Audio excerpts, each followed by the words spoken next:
Bienvenidas y bienvenidos a este programa Sentencias Justas, reflexiones de las y los juzgadores federales.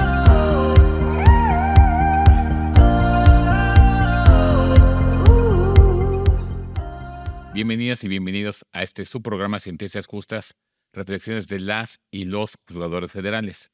Soy Iván Aarón Seferín Hernández, juzgador federal. El día de hoy tenemos a una gran personalidad, compañero de amigo, pero sobre todo un gran juzgador, el juez Rodrigo Rosales Salazar. Bienvenido, Rodrigo. Muchísimas gracias, magistrado Iván. Muchas gracias por aceptar la invitación, que como saben ustedes, este programa está hecho para la gente, para acercarnos a las personas, para hacerles llegar el lado humano del juzgador, cómo es que emitimos resoluciones y también en pro de los derechos fundamentales, de la protección de los derechos humanos. Pero cuidamos que sea por la vía jurisdiccional y no jurisdiccional. Por eso agradecemos la gran colaboración que tiene en este caso la JUFED, que es la Asociación de Juzgadoras y Juzgadores Federales, con la Directiva Nacional a cargo en este momento del señor magistrado Daniel Sánchez Montalvo. Por otro lado, agradecemos la valiosa colaboración de todo el equipo de trabajo de la Comisión de Derechos Humanos del Estado de México con su titular, la maestra Mirna García Morón, que también es una gran protectora de los derechos fundamentales. Y bueno, pues el día de hoy tenemos, como lo habíamos dicho, una gran personalidad. Y el juez, es muy importante decirlo, es muy loable decirlo.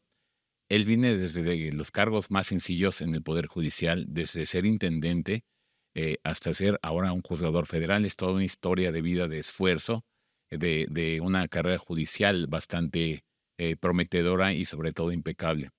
Y bueno, para conocer un poquito más del juez, vamos a ver su semblanza curricular para que podamos conocer, desde luego, toda su trayectoria en la materia judicial y académica. Corre video.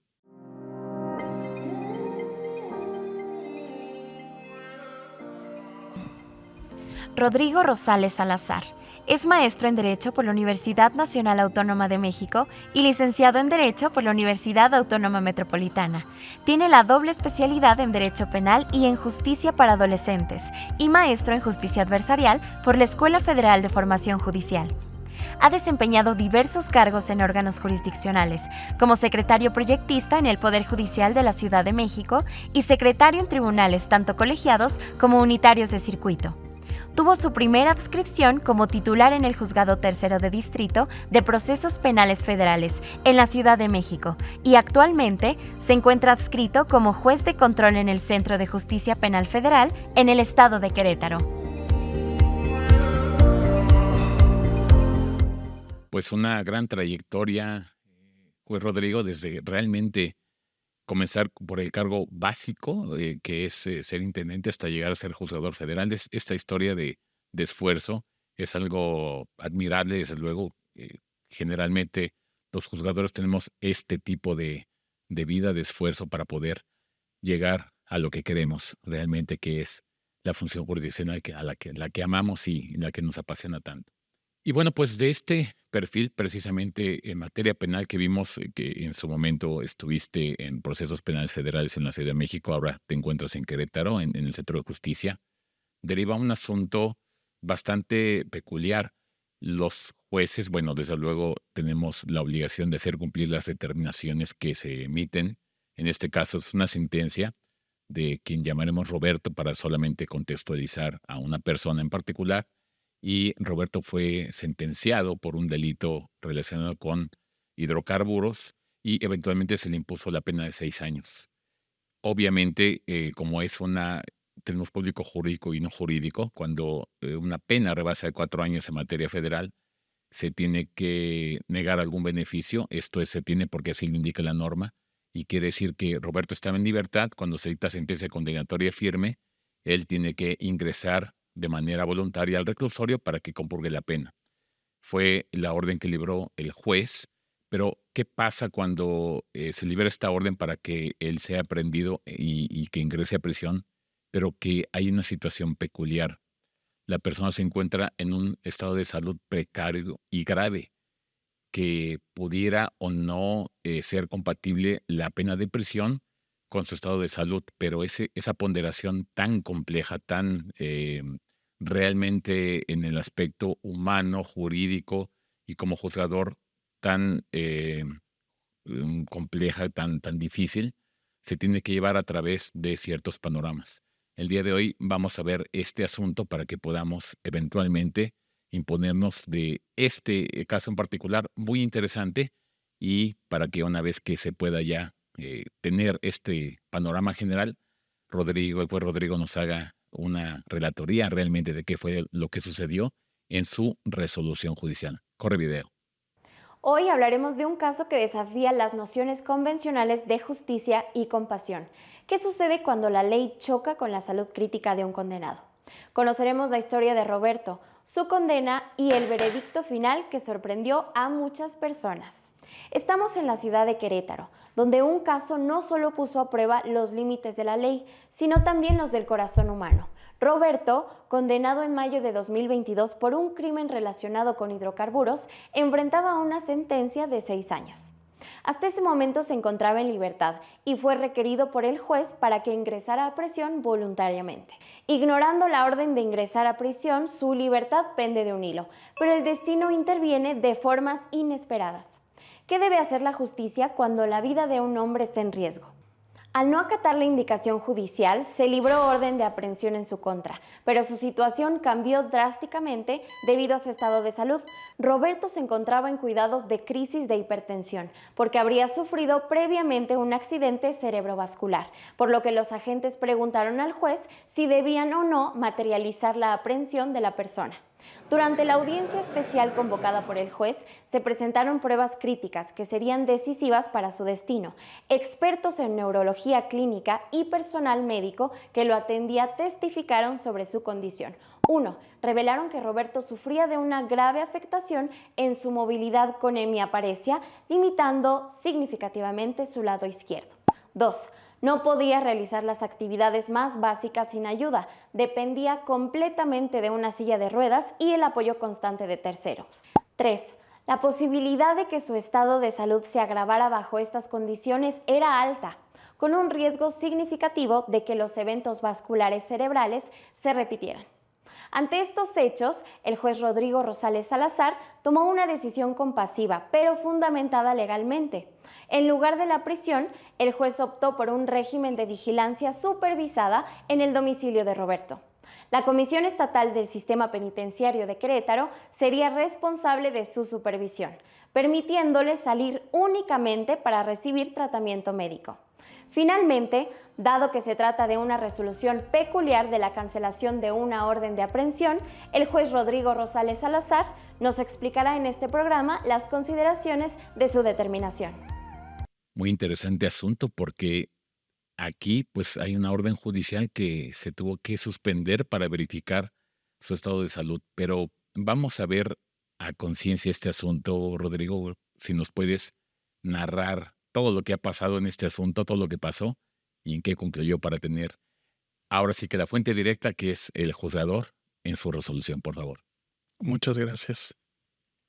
Pues sí, efectivamente, como lo comentabas, en principio, amigo, muchísimas gracias reitero el agradecimiento por la invitación a este ejercicio tan destacado que nos permite aproximar a la ciudadanía precisamente esa labor que realizamos cotidianamente, a los retos a los que nos enfrentamos y sobre todo la forma en la que buscamos darle solución siempre en favor y siempre tratando de salvaguardar los derechos de las personas que ante nosotros acuden.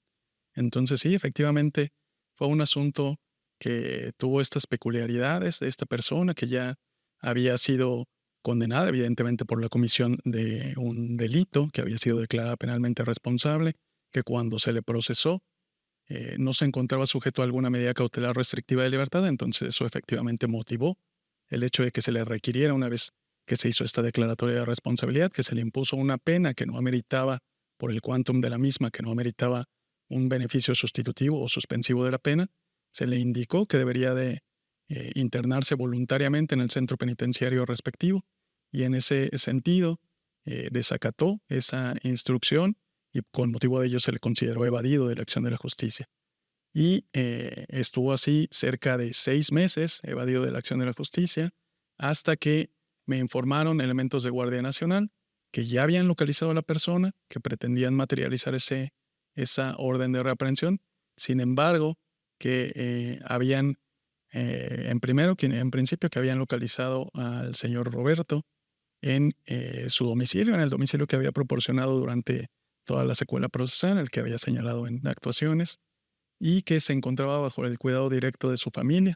Esto con motivo de una crisis hipertensiva derivada de ese padecimiento de hipertensión arterial, pero que algunos días atrás, cerca de 2 semanas previas, había tenido un episodio cerebrovascular y que con motivo de ello se encontraba bajo el cuidado de su familia, que habían localizado, que habían indagado sobre el historial clínico de esta persona y habían obtenido esta información. Entonces, esencialmente lo que me preguntaban era si deberían o no de materializar ese mandato de captura, en razón de que evidentemente representaba un factor de riesgo el cumplimentarlo en esos términos. Entonces, como ya lo anticipabas, efectivamente surgió ahí el primer problema de saber qué hacer con esa orden de aprehensión. Existen en nuestro marco normativo, en la Ley Nacional de Ejecución Penal y en el Código Nacional de Procedimientos Penales, algunas figuras para suspender alguna orden de aprehensión. En la Ley Nacional de Ejecución Penal, una vez que se han promovido algunas controversias, se puede generar una suspensión de estos efectos, pero en el caso en particular no se había promovido ninguna controversia. Tampoco, pues bueno, sobre todo no se encontraba todavía a disposición de la autoridad jurisdiccional porque se consideraba que estaba evadido de la acción de la justicia. Entonces ese fue nuestro primer reto, el preguntarnos qué hacer en ese momento.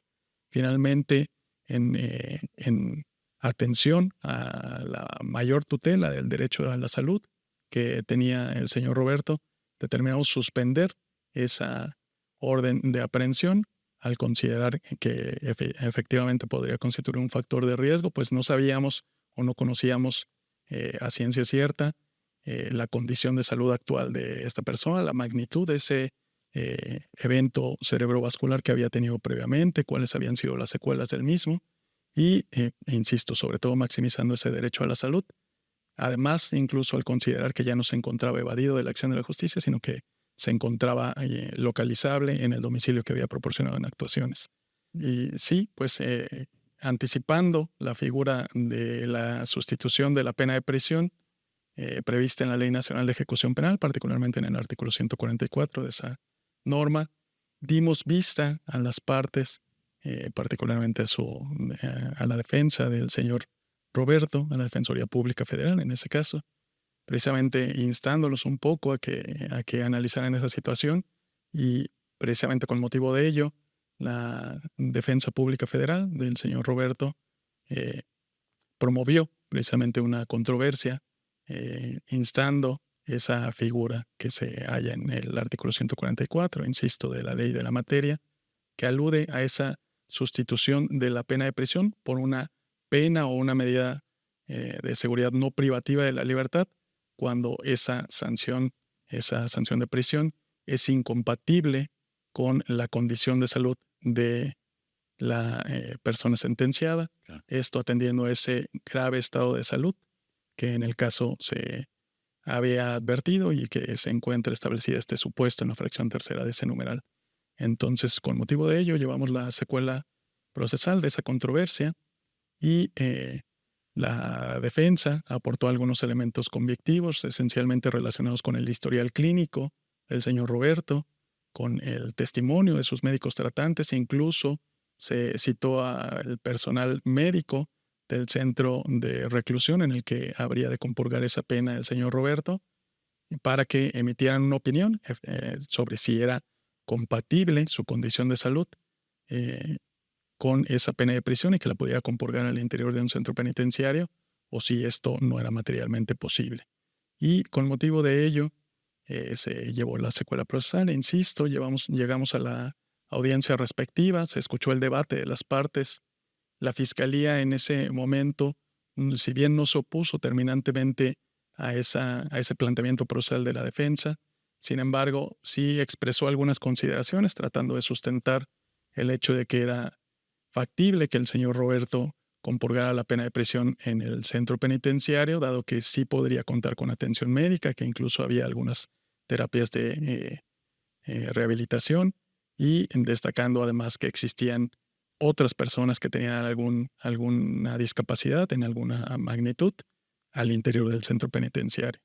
Entonces, luego de ese debate entre las partes, lo que se realizó fue un análisis particularmente de 3 puntos del derecho a la salud, que opera en favor de todas las personas, pero particularmente, que se incluyen evidentemente las personas privadas de la libertad, tratando de atender a esta concepción de salud que es amplia, la brindada por la Organización Mundial de la Salud, que no se refiere solo a la ausencia de alguna afección o de alguna enfermedad, sino que se refiere a un estado de completo bienestar, tanto físico como mental y social.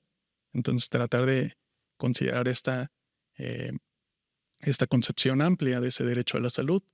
También destaca el derecho de las personas con discapacidad, y sobre todo dimos un enfoque, o tratamos de dar un enfoque maximizando el respeto al derecho a la dignidad humana, que sabemos que opera para todas las personas, incluyendo evidentemente a las personas que se encuentran privadas de la libertad, que está tutelado en nuestro artículo 1 constitucional, y con respecto a las personas en reclusión, particularmente en el artículo 18 de la Constitución, y que ese derecho a la dignidad humana es reconocido como base y condición para el ejercicio de todos los demás derechos fundamentales que gozan las personas, y que permite atender al pleno desarrollo integral de la personalidad. Entonces, buscamos que se tutelara este derecho a la dignidad humana, que además es reconocido también en la Convención Americana de Derechos Humanos, en el artículo 5.2, y también acorde con los lineamientos que han sido precisados en las reglas mínimas de las Naciones Les Unidas. Mandela que dicen, ¿no? Sí, las reglas mínimas de Naciones Unidas para el tratamiento de reclusos, efectivamente conocidas coloquialmente como las reglas Nelson Mandela. Entonces tratamos de hacer un análisis de todas estas circunstancias, y efectivamente se determinó que el señor Roberto efectivamente había tenido este padecimiento, que era de una hipertensión arterial que había sido descontrolada y que había generado este episodio cerebrovascular hemorrágico, y había tenido como consecuencia una hemiparesia izquierda, fue determinada médicamente. Esto es una limitación en cuanto a la mitad de su cuerpo, tanto las extremidades superiores como inferiores, y que esto, además, en cuanto a ese grave estado de salud, se tomó en consideración el que se podría haber generado, si no se controlaba adecuadamente esa enfermedad, podría desencadenar en un nuevo episodio, también determinado por múltiples factores, como podrían ser desde su género, desde su edad, desde algunos otros padecimientos que ya tenía. Entonces, con motivo de esto se determinó ese grave estado de salud, y que en caso de que se ordenara que se recluyera al interior de un centro penitenciario, ello podría incidir evidentemente en que se precarizara aún más esa condición de salud. Y en cuanto a la incompatibilidad de esa sanción con esa condición de salud que tenía el señor Roberto, atendimos a estos aspectos relacionados con la dignidad humana, el hecho de que el señor Roberto no podría valerse por sí mismo, que requeriría de la asistencia cotidiana y de manera constante de una tercera persona para todas las actividades que tendría que realizar al interior del centro penitenciario, incluyendo hasta las propias necesidades fisiológicas, que necesitaría de alguna silla de ruedas o algún instrumento para desplazarse, pero que tendría que ser asistido todo el tiempo porque, dada su limitación, él no podría impulsar esa misma silla de ruedas, y que esto evidentemente redundaba en el cumplimiento de algún plan de actividades integral que él podía ser diseñado, porque sabemos que estos atienden o se desarrollan o se planean conforme a los ejes rectores de la reinserción social, que tienen que ver con la educación, con la salud, con el deporte, con el trabajo y con la capacitación para el mismo. Entonces, advertimos, quedó demostrado en la propia audiencia, que no podría participar activamente de cada uno de estos ejes rectores. En cuanto a la educación, se le complicaba estar en una misma posición de manera constante, difícilmente podría tomar notas, leer un libro. En cuanto al deporte, descartábamos por esa hemiparesia totalmente cualquier actividad. En cuanto a la salud, sabíamos que se podía precarizar aún más su condición al interior de ese centro penitenciario, que si bien debe de contar con medidas con ese tratamiento médico que se le debe de brindar y con el medicamento y las terapias necesarias, pero sabemos que no sería igual que en una institución de salud a la que él tenía acceso y sobre todo que no tendría el cuidado inmediato de sus familiares. Entonces, además, atendiendo a las limitaciones, evidentemente, de personal, no se le podría brindar una atención individualizada de manera constante. Y en cuanto a el resto de los ejes rectores, como es el trabajo y la capacitación para él mismo, también conocemos que al interior de los centros penitenciarios, la mayoría de las actividades laborales se desarrollan, algunas de autoempleo, se desarrollan en la elaboración de productos de manufactura artesanal que implican la destreza, la posibilidad de que se utilicen las manos, de que se pueda desplazar la persona para realizar algunas otras actividades al interior del centro penitenciario, lo cual no podría realizar el señor Roberto. Entonces, con motivo de ello, si lo que se advirtió en ese momento es que si el señor Roberto no podría cumplir con ese plan de actividades, pues bueno, su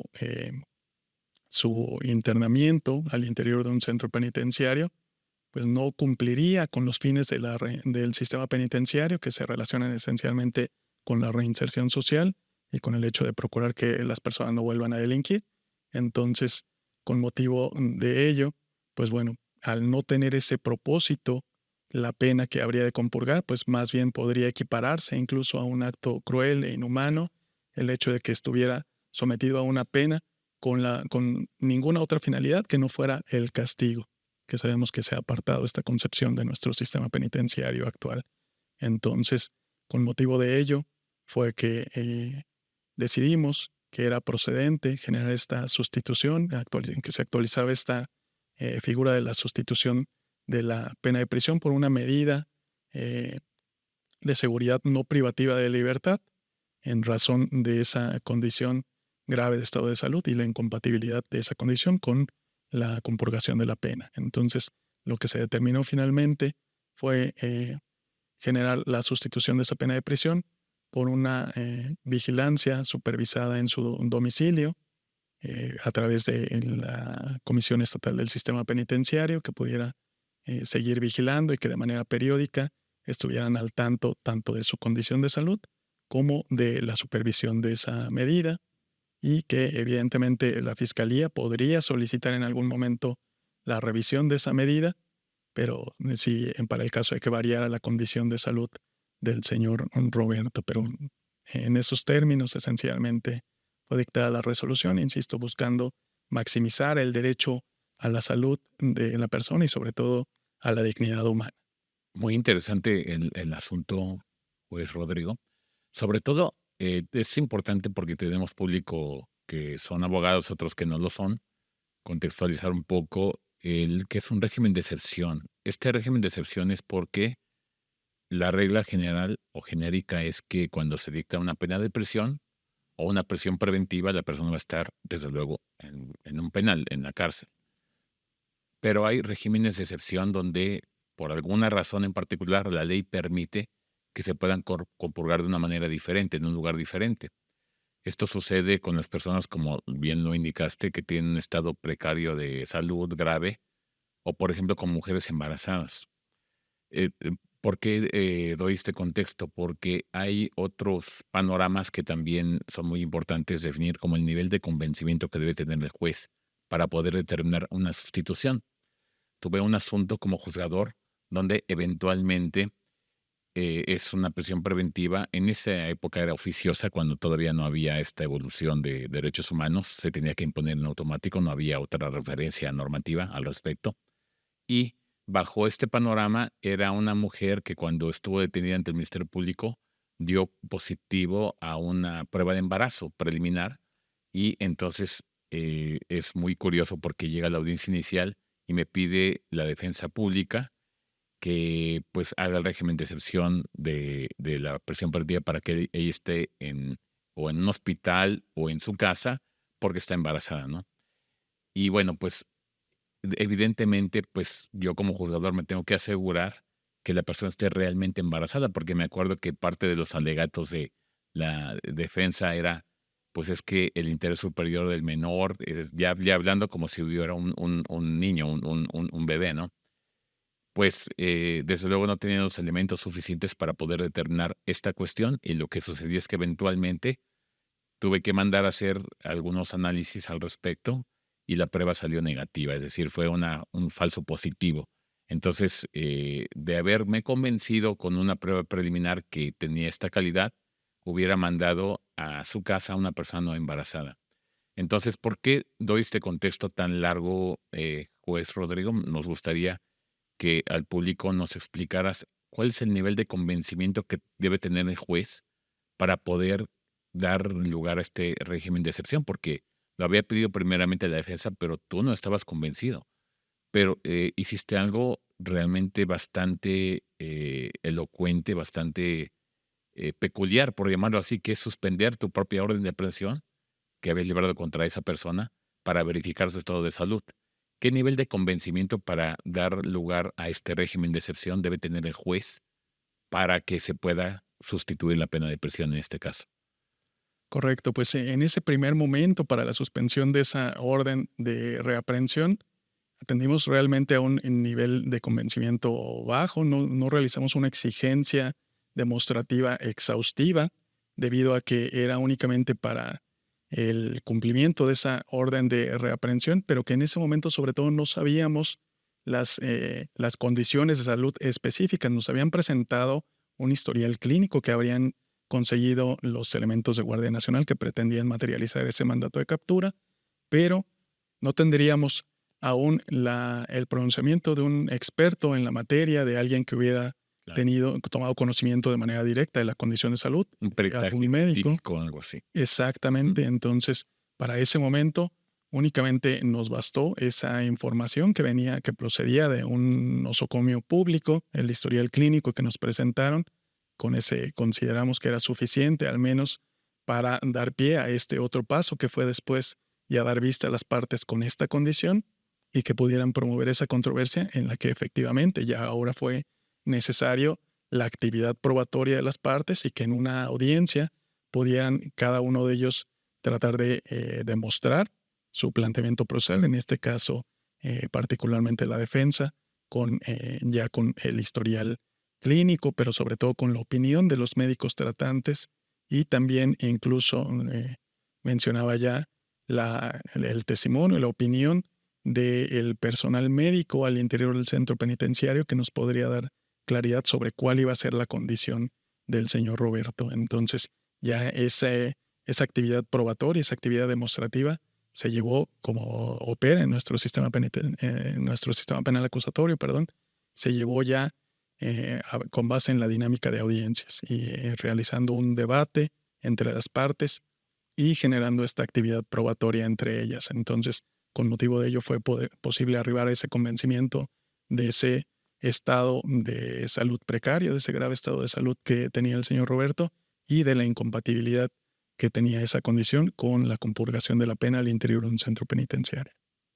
Y sobre todo que dejar claro, como bien lo dijiste y lo mencionaste en tu resolución, bueno, en la audiencia correspondiente, la pena de prisión, claro que es la sanción más lesiva que tenemos para los derechos humanos, pero no por ser una sanción tan lesiva debe tener o debe revestir una condición indigna, ¿no? Ese es el punto en particular. ¿Qué pasaría, por ejemplo, con una persona que no puede mover la extremidad izquierda, ni inferior ni superior?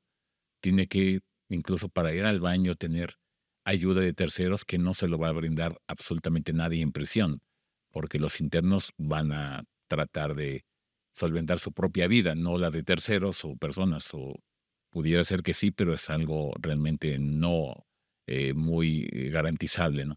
Entonces, esto nos habla de que la pena de prisión debe también tener una esencia de dignidad al respecto. Y entonces, incluso este régimen de deserción que ya tiene prácticamente 20 años en el Código Penal Federal, nos lleva a concluir que efectivamente la pena de prisión debe tener debe estar revestida de dignidad, pero sobre todo de una protección afanosa de la salud. Si eventualmente nos va a llevar entonces a llevar a un contexto de que se va a deteriorar, se va a hacer más grave su estado de salud, entonces nos va a llevar a que la pena puede ser incluso, como lo dices muy claramente, de manera inhumana o un trato cruel o de otro tipo de cuestión ya más indigna, ¿no? Entonces, bajo este panorama, Rodrigo, la determinación que se emite prácticamente se basa en la dignidad humana y en cuidar su salud. Y entonces él podría estar en su casa, pero el régimen que debería estar en su casa es una cuestión que él no podría salir, por ejemplo, o tiene algún tipo de excepción basada en esta dignidad para que él pueda estar en su casa compurgando esta pena de prisión. Pusimos ahí precisamente esas especificaciones en cuanto a este régimen de vigilancia en su domicilio, el hecho de que podría salir porque sabíamos que debía de atenderse en un hospital público, que necesitaba sesiones de fisioterapia también para tratar de recuperar un poco de su movilidad, además de los estudios médicos necesarios con motivo de ese padecimiento. Entonces se generó ahí la precisión de que podría salir exclusivamente para esta dinámica, para estudios médicos, para atención médica, para sus sesiones de fisioterapia, pero que debería estar en su propio domicilio y únicamente que fueran estos los motivos de su salida del mismo. Entonces, aterrizaríamos en que realmente el convencimiento del juez para poder sustituir una pena de prisión, que es el régimen genérico, debe ser total. El juez debe estar totalmente convencido que él no debe estar en prisión. ¿Esto es correcto? Es correcto. Finalmente a esa conclusión arribamos luego de ese debate entre las partes, luego de que cada uno de ellos expuso su pretensión procesal. Efectivamente quedamos totalmente convencidos de que esa condición de salud era incompatible con la compurgación de la pena al interior de un centro penitenciario. Y precisamente tratando de tutelar, y como ya lo expresabas muy bien, el maximizar ese derecho a la salud y esa dignidad humana. Recuerdo que con este asunto me recordaron una frase de Santo Tomás de Aquino que me pareció venía muy bien al caso, que no tengo las palabras exactas, pero se refería esencialmente a que justicia sin misericordia es crueldad. Esa misericordia en el caso en particular, o hoy en día, trayéndolo a nuestra actualidad, podemos relacionarlo precisamente con esa concepción de la dignidad humana, como ya lo mencionaba, como base y como directriz para poder realizar todo o para poder ejercer y para poder gozar del resto de los derechos humanos que tenemos todos. Entonces, por eso se enfatiza ese respeto, esa tutela a la dignidad humana. Y tan fue una resolución justa que las partes ni siquiera apelaron, renunciaron a su derecho a apelar, incluyendo a la fiscalía. Incluyendo la fiscalía, que manifestaba, ya lo mencionaba, si bien no se opuso de manera determinante, pero sí trataba de realizar estos planteamientos con respecto a que había estas condiciones y que había incluso otras personas con discapacidad al interior del centro penitenciario. También en torno a eso destacamos el tema de que efectivamente hay personas con discapacidad al interior de los centros penitenciarios, en ocasiones con motivo de alguna amputación en alguna de sus extremidades, con alguna dificultad o disminución visual, de lenguaje, alguna cognitiva, pero que esencialmente las personas que están en esta condición al interior de los centros penitenciarios tienen cierta autonomía, tienen cierta posibilidad de desplazamiento, de realizar algunas actividades por su cuenta.